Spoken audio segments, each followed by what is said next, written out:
જાગ્યા ત્યાંથી સવાર જાગ્યા ત્યાંથી સવાર જાગ્યા ત્યાંથી સવાર જાગ્યા ત્યાંથી સવાર જાગ્યા ત્યાંથી સવાર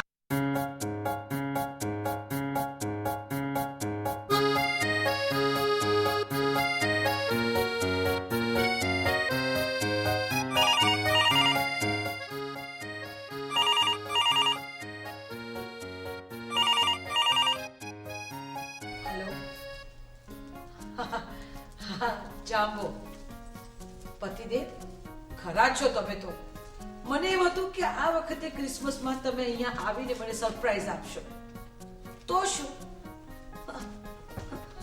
અરે પણ વાર તહેવારે તો માણસ ઘરે હોય કે નહીં. અને હા, 2014માં જો તમે અહીંયા નહીં આવો તો આ ઘરના રેશન કાર્ડમાંથી તમારું નામ કાઢી નાખીશ. હા હા, લુખી ધમકી આપું છું બસ.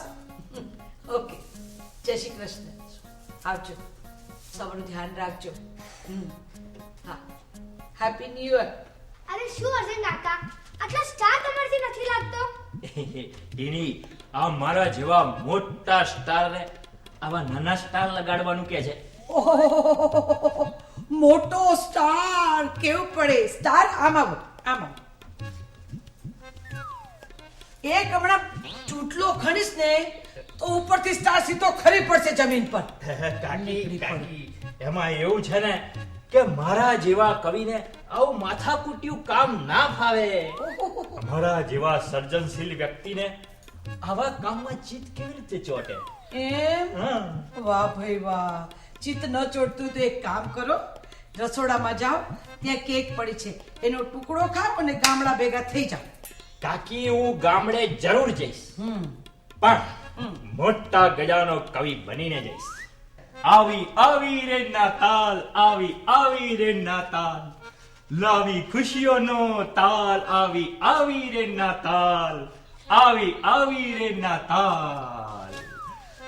ઘરમાં ક્રિસમસ ટ્રી, બહાર લટકતા સ્ટાર, ઘરમાં ક્રિસમસ ટ્રી, બહાર લટકતા સ્ટાર, આવે વાલા ભેગા થઈને કરે પ્રેમનો જય જયકાર. ભાઈ, પ્રેમનો જય જયકાર, પ્રેમનો જય જયકાર.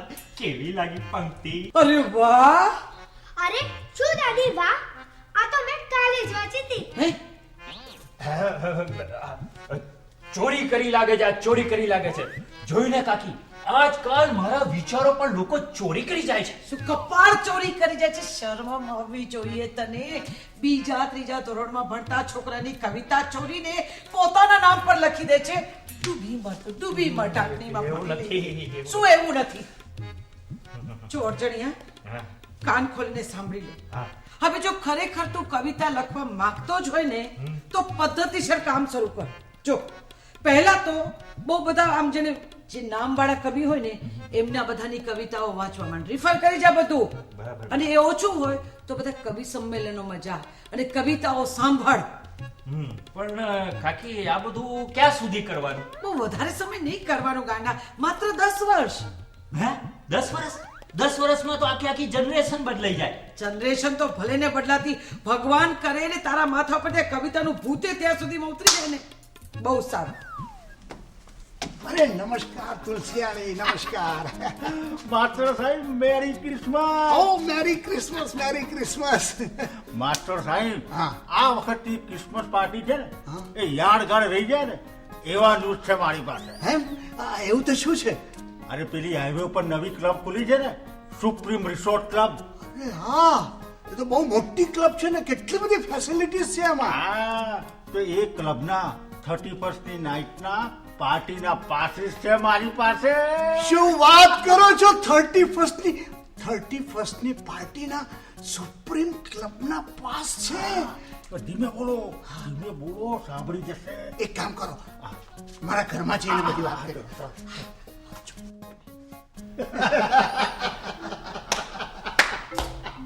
વાહ ભાઈ વાહ તુલસિયાણી, બહુ સરસ વાત લાવ્યો હો તું.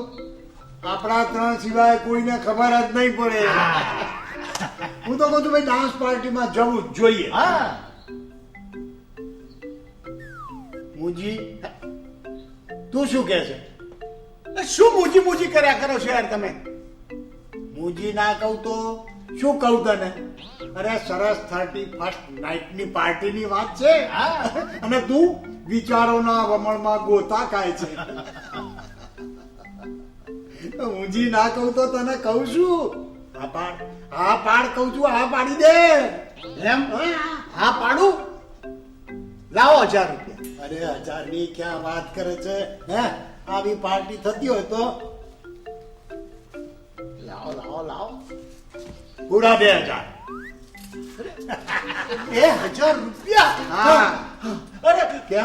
માસ્ટર સાહેબ શું થયું માસ્ટર સાહેબ? અરે તુલસિયાણી હા. જિંદગીમાં પહેલી વખત બકોરભાઈએ ખિસ્સામાં હાથ નાખ્યો, એ પાછો પોતાના, અને એમાંથી પાછા 2000 રૂપિયા કાઢ્યા અને મને આપ્યા ને એટલે મને નાનો હાર્ટ એટેક. એ એટેક તું મને સમજે શું? હું એમ કહું છું. ના તું શું સમજે છે? એક વસ્તુ સમજી લે, પાસના પૈસા મેં આપ્યા છે, જમવાના પૈસા તારે ચૂકવવા પડશે. અરે એની ચિંતા ના કરો સાહેબ, એની ચિંતા કરશો જ નહીં. આ પાસના પૈસામાં જમવાનું અને બંને આવી ગયા. તુલસિયાણી હું છે ને એને હાથ પણ નથી લગાડતો. હા હાથ ના લગાડતા સાહેબ, ના લગાડતા, ઓઠે લગાડજો. ના ના આવું ના થાય આપણાથી. અરે સાહેબ જો મેં પણ છે ને કોઈ દિવસ લીધું નથી, પણ આ તો શું છે 31st છે, 31st ની નાઈટે તો આપણો હક બને જ છે. અરે પણ તુલસિયાણી આવું ના અરે થાય. પણ શું અરે પણ કર્યા કરો છો સાહેબ? એવું ના કરો. જો મેં તમને શું કીધું કે મેં પણ કોઈ દિવસ લીધું નથી, પણ આ વખતે તો નક્કી કર્યું જ છે કે 31st ની મજા લેવી જ છે બસ. અરે પણ તુલસિયાણી આ બધું બધે મુજી એ તો જેવું પડશે એવું દેવાશે. હા. અરે બકોર ભાઈ તમે માર ખવડાવશો માર. અરે પણ દાદી આ વખતે ક્રિસમસની આટલી બધી ઉજવણીઓ કેમ? એનું કારણ છે. એનું કારણ છે બેટા, આપણે જન્માષ્ટમી ધામધૂમથી ઉજવીએ છીએ ને. કેમ? કૃષ્ણ ભગવાનનો જન્મ છે તો ઉજવીએ છીએ, તો પછી ઈસુ ભગવાનનો જન્મ હોય તો એને કેમ નહીં ઉજવવાનો? આપણે માટે તો બેટા સર્વ ધર્મ એક સમાન. આપણે તો ઈદે ઉજવવાની ને, ધૂળેટી ઉજવવાની ને, દિવાળી ઉજવવાની ને, ક્રિસમસ પણ. કાકી તમે દરેક તહેવારે બોનસ આપો છો તો એ પરંપરા ચાલુ રાખો ને. દરેક ધર્મ એવું કહે છે કે મફતનું ખાઈશ નહીં, જાત મહેનત કર અને એના ફળકા લો.